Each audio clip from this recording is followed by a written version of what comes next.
आज एक सवाल आया था कि घर में बुजुर्ग माँ बाप हैं तो उनके साथ में कैसे तालमेल बिठाए।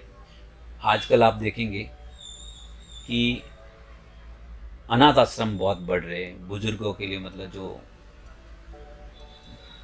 अनाथ आश्रम है वो बहुत ज़्यादा ही बढ़ रहे हैं। वहाँ पे पढ़े लिखे लोग, घर के जो अच्छे लोग हैं, जो सब कुछ कर सकते हैं, उनके घर के जो बुजुर्ग हैं तो उनके लावारिस की तरह उनको वहाँ पे अनाथ आश्रम में डाल के चले जाते हैं। वृद्धाश्रम खोल रहे हैं, अनाथ आश्रम खोल रहे हैं ना। तो वृद्धाश्रम में ऐसे परिवार के लोग हैं जो बहुत पढ़े लिखे हैं, जो जिनको समय नहीं है लेकिन पैसा बहुत है, उनके माँ बाप को उधर चले। तो सवाल था कि बुजुर्ग लोगों के साथ तालमेल कैसे बढ़ाएं।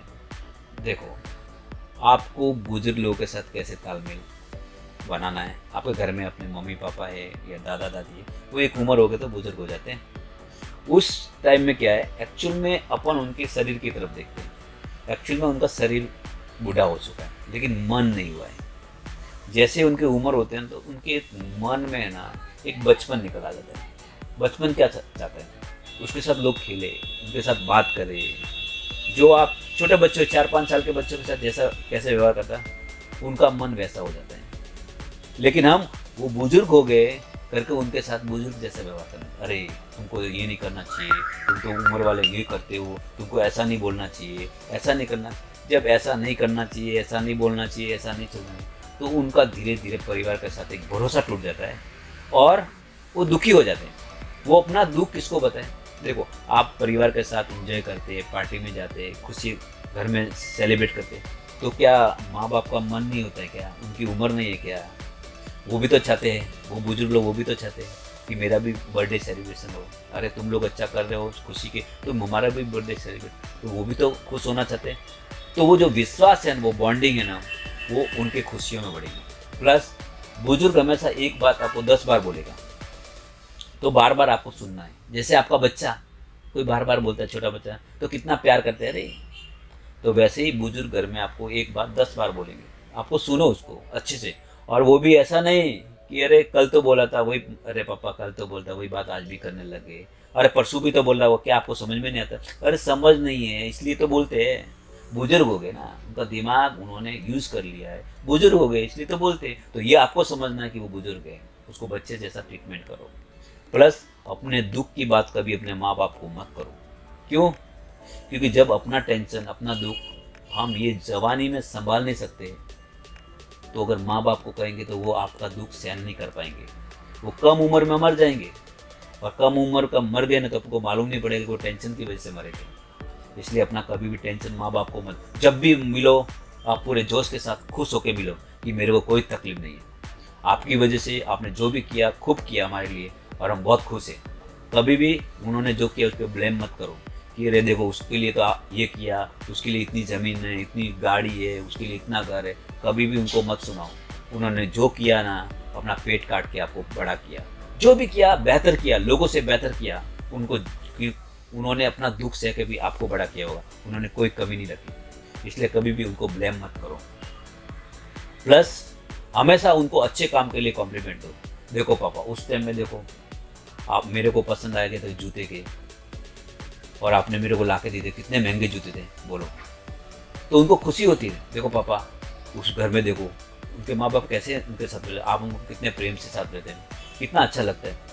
तो उनको वो कॉम्प्लीमेंट्स देते रहो कि पापा देखो उस टाइम में भी आपने देखो मेरे को स्कूल में एक जोड़ी कपड़े की जरूरत है लेकिन आपने मेरे लिए दो लाई, कितना आप कितना हमारे लिए करते थे। आप देखो उस टाइम में मेरे को मेले में जा रहा था, मेरे पास पैसे नहीं थे, तो आपने देखो वो सब काम करके अपना एक्स्ट्रा टाइम करके मेरे को मेले के लिए पैसे दिए थे। तो वो उनको जब खुशी होंगी ना, वो जीवन में वो आशीर्वाद बनकर आपके जीवन में आएगी। और माँ बाप का आशीर्वाद, देव आशीर्वाद देवे ना देवे, लोग आशीर्वाद देवे न देवे, गुरु आशीर्वाद देवे न देवे, लेकिन अगर माँ बाप का आशीर्वाद आपको लग गया ना, तो दुनिया का कोई भी आदमी आपको पीछे नहीं लेके जा सकता। तुमको आगे बढ़ना है उनके आशीर्वाद से। उनके आशीर्वाद में इतनी पावर है। क्यों? तो उसके अंदर से जो आत्मा से वो निकल गया ना तुम्हारे आशीर्वाद, तो तुम्हारा कोई भी काम है ना अनसक्सेस हो ही नहीं सकता है, और आप कभी भी जीवन में असफल हो ही नहीं सकते, क्योंकि आपके ऊपर वो माँ बाप का आशीर्वाद बन के, कवच बन के आप आगे बढ़ेंगे। इसलिए आपके माँ बाप का भरोसा जीतो।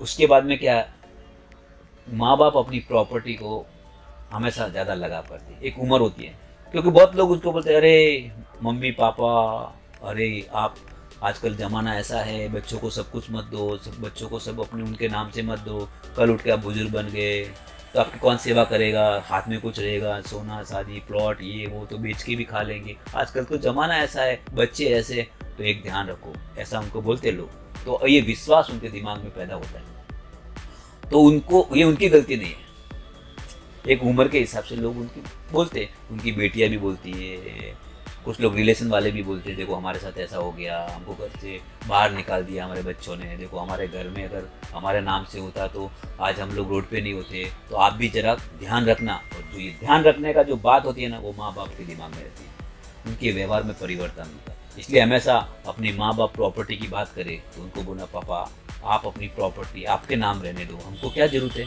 ये पैसा आपके पास रहने दो, आपके लिए काम आएगा। जब ये विश्वास पैदा कर लोगे ना, तो माँ बाप कभी भी आपको, उनको कुछ नहीं चाहिए, खाली उनका विश्वास जितना है हमको नहीं चाहिए पापा, ऑलरेडी हमारे पास इतना है, आपके पास रहने दो, पैसा थोड़ा आपके पास रहने दो, हमको इतना देके क्या करेंगे, प्रॉपर्टी हमारे नाम से क्या करनी, तो हमारी तो है। जब ये विश्वास वे जीत लेते ना, तब वो अंदर जो खुशियाँ, जो उनके लिए जो आशीर्वाद बनते जो निकलता है ना, वो जीवन में तुम्हारा पार कर देगा, तुम्हारा बेड़ा पार हो जाएगा, तुम्हारी जीवन जीते तुमको कोई तकलीफ आएगी नहीं। हमको उनका विश्वास जीतना है। उसके बाद उनके साथ बच्चे की तरह खेलना है, बच्चे की तरह मीन्स उनके साथ मजाक करो, क्या उनकी थोड़ी तारीफ करो, उनकी साथ में मजाक करो, जैसे बच्चों के साथ, दोस्तों के साथ हम कैसे रहते हैं हिल मिल के, वैसे दोस्त बन जाओ। छोड़ो, आप बड़े हो, उम्र वाले हो, तुम्हारा दिमाग में टेंशन है, धंधे का टेंशन है, छोड़ो ये सब चीज़ें, उनके साथ में जब भी जाओ उनके साथ मजाक करो। बस ये जो मजाक जो करेंगे ना, जो उनके जीवन में बहुत सारा जो दुख होता है ना, वो बदली हो जाता है, जो सुख जो अनुभव उनको होता है ना, उससे उनकी उम्र बढ़ जाती है। प्लस वो अपने लिए एक हमेशा दुआ निकालते हैं, वो दुआ आपके लिए कठिन और मुसीबत के समय में वो दुआ काम आती है। उनके मुंह से अगर निकला हुआ शब्द है ना, वो भगवान नहीं टाल सकता है। अगर बद्दुआ निकली तो भगवान तुम्हारी जिंदगी में बद्दुआ लिख लेगा, अगर दुआ निकल गई, उनकी दिल से आशीर्वाद निकल गया, तो वो ऊपर वाला उस आशीर्वाद को लिख देगा तुम्हारी जिंदगी में। इसलिए हमेशा याद रखो, माँ बाप है और माँ बाप का आशीर्वाद है तो जीवन में कोई कठिनाई आएगी नहीं। इसलिए माँ बाप के साथ में पहले अपने गुरु माँ बाप है, पहला जो ईश्वर तुल्य जो देव है वो माँ बाप है। माँ बाप के अलावा अगर माँ बाप की सेवा की तो समझ लो ईश्वर की सेवा कर ली, माँ बाप की सेवा की इसका मतलब गुरु की वचनों की सेवा कर ली। अगर गुरु मिल गए, गुरु लाख आशीर्वाद दे दिया और माँ बाप ने आशीर्वाद नहीं दिया, तो गुरु का भी आशीर्वाद फलित नहीं होगा, ऊपर वाला का भी आशीर्वाद फलित नहीं होगा।